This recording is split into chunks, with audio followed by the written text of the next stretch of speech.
और आज हम आपके लिए लाए हैं उल्लू वेब सीरीज प्रभा की डायरी हनीमून स्पेशल। ये प्रभा की डायरी वेब सीरीज की चौथी कहानी है। पिछली 3 कहानियां भी आपको हमारे चैनल पर ही मिल जाएंगी। अगर आपने उन्हें अब तक नहीं देखा है तो लिंक आपको इस वीडियो के अंत में मिल जाएगा, या फिर आप हमारी प्लेलिस्ट भी चेक कर सकते हैं। तो चलिए शुरू करते हैं। डॉक्टर शर्मा प्रभा की डायरी से अगली कहानी हनीमून पढ़ना शुरू करती है। यह है प्रभा की जुड़वा बहन ग्रेसी। इसकी शादी प्रभा की शादी के 6 महीने बाद हुई। सबको लगा था वो बहुत ही खुशहाल जीवन जिएगी, लेकिन उसकी किस्मत भी प्रभा जैसी ही निकली। ग्रेसी बचपन से ही बहुत इंट्रोवर्ट थी। वो शादी वाली रात ही रजत से पहली बार मिली। रजत और ग्रेसी शादी के बाद हनीमून के लिए राजस्थान गए और वहां से ग्रेसी की बदकिस्मती की शुरुआत हुई। कहानी फ्लैशबैक में जाती है। आज हनीमून की पहली रात है। रजत इसके करीब आने की कोशिश करता है, पर ग्रेसी उसे करीब आता देख डरने लगती है। अब रजत उसे रिलैक्स करने के लिए बुके और वाइन लेके आता है। वो इसे भी वाइन पीने को देता है, पर ग्रेसी ने कभी शराब नहीं पी और ना ही पीना चाहती है। वो रजत से मना कर देती है। रजत का मूड खराब हो जाता है और ये सिगरेट लेने के बहाने बाहर चला जाता है। कुछ देर बाद इसे आयशा का कॉल आता है।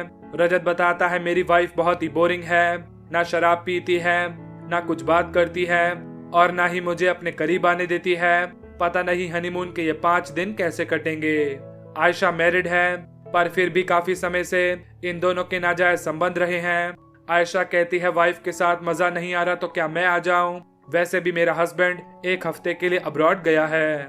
रजत को लगा था ये मजाक कर रही है, पर ये तो सचमुच आने के मूड में है। रजत लौट कर देखता है ग्रेसी तो सो चुकी है। ये उसका हाथ पकड़ने की कोशिश करता है तो ग्रेसी डर कर उठ जाती है। रजत कहता है मैं अजनबी नहीं तुम्हारा हस्बैंड हूँ, पर ग्रेसी डरते डरते मुंह फेर कर सो जाती है। कुछ देर बाद आयशा आती है और इनके बगल वाले रूम में पहुंचकर रजत को बुलाती है। वो छुपकर इसके कमरे में आ जाता है और इन दोनों के बीच वो होता है जो हनीमून पर ग्रेसी और रजत के बीच होना चाहिए था, लेकिन जो सोवत है वो तो खोवत है। कुछ देर बाद ग्रेसी उठकर देखती है रजत रूम में मौजूद नहीं, पर वो तो अपना प्यार आयशा के साथ साझा कर रहा है। इंतजार करते करते सुबह होने को आई है। ग्रेसी बाहर आती है और रजत को आयशा के रूम से निकलते हुए देख लेती है। रजत को लगा था ये हंगामा करेगी, पर ग्रेसी कुछ भी नहीं बोलती और चुपचाप कमरे में लौट जाती है। रजत को गिल्ट महसूस हो रहा है और अब ये सपने में देखता है ग्रेसी ने इसे सोते हुए चाकू मार डाला है। यह घबरा कर उठ जाता है। ग्रेसी को समझ नहीं आता रजत को अचानक क्या हो गया, पर अब वो डरते डरते रात भर सोफा पे ही बैठकर गुजार देता है। डॉक्टर शर्मा ग्रेसी की कहानी आगे पढ़े उससे पहले इन्हें किसी गुंडे का फोन आता है। वो इसे धमकाता है प्रभा की डायरी मेरे हवाले कर दो, वरना तुम्हारी जान खतरे में पड़ जाएगी। डॉक्टर शर्मा को समझ नहीं आ रहा इस डायरी में ऐसा क्या है जिसके लिए इसे धमकाया जा रहा है, पर यह कहानी आगे पढ़ना शुरू करती है। अब रजत आयशा से कहता है हम दोनों को एक साथ देखकर भी ग्रेसी ने रिएक्ट नहीं किया। वो बिल्कुल नॉर्मल बिहेव कर रही है, यानी या तो उसने मुझे देखा ही नहीं था या फिर उसे इस बात से फर्क नहीं पड़ता। आयशा कहती है याद करो जब मैं अपने हस्बैंड के साथ दिल्ली गई थी तब हम दोनों ने इसी तरह बगल वाले कमरे में रात गुजारी थी, पर आज मैं तुम्हारी आंखों में गिल्ट देख रही हूँ। लेकिन अगर तुम्हें तब नहीं पड़ा तो आज फर्क क्यों पड़ रहा है? रजत कहता है वो बात अलग थी, तुम अपने पति को नींद की गोलियां खिलाकर मेरे कमरे में आई थी, लेकिन यहाँ तो मेरी वाइफ ने मुझे तुम्हारे साथ देख लिया है। अब मुझे सब कुछ सॉर्ट करना होगा। तुम होटल से चले जाओ, हम इस बारे में बाद में बात करेंगे। ग्रेसी अब भी इन्हें ऊपर से खड़ी देख रही है, पर फिर भी कुछ नहीं कहती। रजत इसे देख लेता है, पर ग्रेसी चुपचाप अपने कमरे में चली जाती है। रजत अब इससे आकर माफी मांगता है, पर वो अब भी इसे कुछ नहीं कहती। अब रजत इसे कॉफी बनाकर पिलाता है, साथ घुमाने लेके जाता है, स्विमिंग पूल में उतार कर इसके करीब आने की कोशिश करता है, पर वो अब भी इसके साथ कंफर्टेबल नहीं है। आज रात रजत एक बार फिर रोमांस करने की कोशिश करता है, पर ये घबरा कर मुंह फेर लेती है और रजत गुस्से में बाहर सोफा पे सोने चले जाता है। अगली सुबह ये देखता है ग्रेसी फोन पर किसी से हंस हंस कर बात कर रही है, मुंबई पहुंचकर मिलने का प्लान बना रही है, और रजत इसका ये बिहेवियर देखकर सोच में पड़ जाता है। अब डॉक्टर शर्मा को मैसेज आता है एक मामूली सी डायरी के लिए इतना खतरा क्यों ले रही हो मैडम? ब्रोकर अवधेश भी से फोन पर रोते रोते कहता है प्लीज मुझे वो डायरी दे दीजिए, मेरी जान खतरे में है क्या आपको किसी भाई का फोन आया था? अगर आपने डायरी नहीं लौटाई तो वो लोग मुझे मार देंगे। डॉक्टर कहती है, मुझे कोई फोन पर धमका रहा था, लेकिन मुझे किसी डायरी के बारे में कुछ नहीं पता और प्लीज मुझे इस मामले से दूर रखिए। कहानी आगे बढ़ती है। रजत ट्रू कॉलर पर चेक करता है। ग्रेसी किसी अजय कौल नाम के लड़के से बात कर रही थी।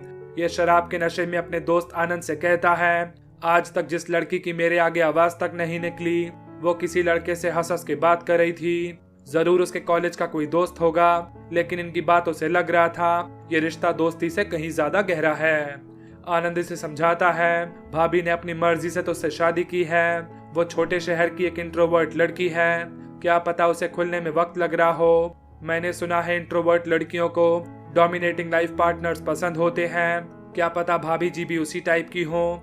तू आज रात उन्हें डोमिनेट कर, आई एम श्योर उन्हें तेरा करीब आना अच्छा लगेगा। अब रजत ग्रेसी को किसी और लड़के के साथ इमेजिन करते हुए शराब पिए जा रहा है। इसके मन का शक गहरा होता जा रहा है। ये रूम में आकर ग्रेसी को डोमिनेट करने की कोशिश करता है, जबरदस्ती उसके साथ रिलेशन बनाता है। वो दर्द से तड़पती रहती है, पर रजत पर तो जैसे कोई भूत सवार हो गया है। इसे तो जो चाहिए था मिल गया, पर ग्रेसी की दर्द भरी सिसकियां अब तक गूंज रही हैं। वो बाहर आकर इसे जोरदार तमाचा लगाती है और डॉक्टर शर्मा भी इसकी कहानी पढ़ते पढ़ते रोने लगती है। अब ग्रेसी हनीमून छोड़ के जा रही है। रजत कहता है, मैं तुम्हारा हस्बैंड हूँ, तुम्हें प्यार करना मेरा हक है, लेकिन तुम शायद मेरी वजह से नहीं बल्कि अजय के लिए मुझे छोड़कर जा रही हो। पर इतना याद रखना, अगर तुम मेरी लाइफ बर्बाद करोगे तो लोग तुम्हारे भी कैरेक्टर पर सवाल उठाएंगे। ग्रेसी कहती है, आप कैरेक्टर की बात कर रहे हो जो हनीमून पर दूसरी औरत के साथ थे, आपको शर्म आनी चाहिए। अब ग्रेसी रजत को छोड़ के चली जाती है। कुछ दिन बाद ही अपने पति पर मैरिटल रेप का चार्ज लगाकर डिवोर्स केस फाइल करती है, लेकिन हमारा समाज इस सब के लिए भी ग्रेसी को ही जिम्मेदार ठहराता है। दी एंड। आपको ये कहानी कैसी लगी हमें कमेंट करके जरूर बताइएगा। वीडियो अच्छी लगी हो तो इसे लाइक कीजिएगा, इसका लिंक अपने दोस्तों के साथ शेयर कीजिएगा। इस वेब सीरीज को पूरा देखने के लिए उल्लू ऐप को अपने फोन्स पर इंस्टॉल कीजिएगा। अगर आपने प्रभा की डायरी की पुरानी कहानी अब तक नहीं देखी हैं, तो हमारी प्लेलिस्ट चेक कीजिएगा। मिलेंगे अगली वीडियो में एक नई वेब स्टोरी के साथ। तब तक के लिए गुड बाय।